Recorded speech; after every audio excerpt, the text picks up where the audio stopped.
କଥା ଦେଇ କଥା ରଖି ନଥିବା ଗୋଟେ ମିଛୁଆ ଲମ୍ଫଟ ଗୋଟେ ମାଫିଆ ଆପଣ ଯାହା ବି ଭାବିପାରିବେ, କାହିଁକି ନା ମୁଁ କଥା ଦେଇ କଥା ରଖିପାରିନଥିଲି। ତେଣୁ ନମସ୍କାର, ମୁଁ ଅମନ ବେହେରା। ଆଜିର ଆଉ ଏକ ନୂଆ ଭିଡ଼ିଓରେ ଆପଣ ସମସ୍ତଙ୍କୁ ସ୍ୱାଗତ। ତ ଆଜି ବହୁତ ଦିନ ପରେ ପୁଣି ଭିଡ଼ିଓ ଆସୁଛି। ଭିଡ଼ିଓ ଆସିବାରେ ବହୁତ ବିଳମ୍ବ ହେଇଛି, ତେଣୁ କ୍ଷମା କରିବେ।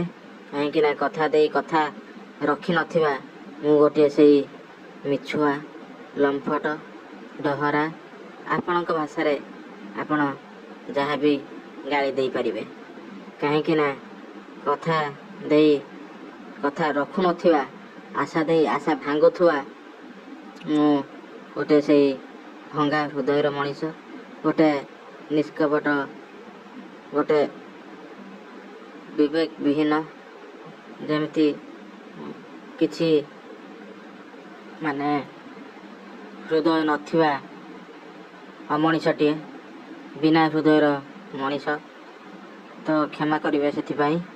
ତ ଆଜି ମୁଁ କଥା ଦେଉଛି ଗୋଟେ ନୂଆ ରୂପରେ, ନୂଆ ଢଙ୍ଗରେ, ନୂଆ ଶୈଳୀରେ, ନୂଆ ଭାବନାରେ, ନୂଆ ଚିନ୍ତାଧାରା ସହ ମୁଁ ଅମନ ବେହେରା ଆପଣମାନଙ୍କ ସହ ପ୍ରତ୍ୟେକ ଦିନ ଏମିତି ଯୋଡ଼ି ହେବି।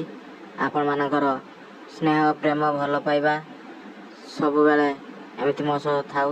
ଆଉ ସେହି ସ୍ନେହ, ପ୍ରେମ କାଙ୍ଗାଳିଆ ମଣିଷଟା ସବୁବେଳେ ଆପଣମାନଙ୍କ ସ୍ନେହ ପ୍ରେମ ପାଇବା ପାଇଁ ଆପଣଙ୍କ ନିକଟରେ ଏହି ଭିଡ଼ିଓ ମାଧ୍ୟମରେ ପ୍ରତ୍ୟେକ ଦିନ ଅଳି କରିବ। ଆଉ ଆପଣମାନଙ୍କର ସହଯୋଗ ଏମିତି ପ୍ରତ୍ୟେକ ଥର ରହିଥାଉ।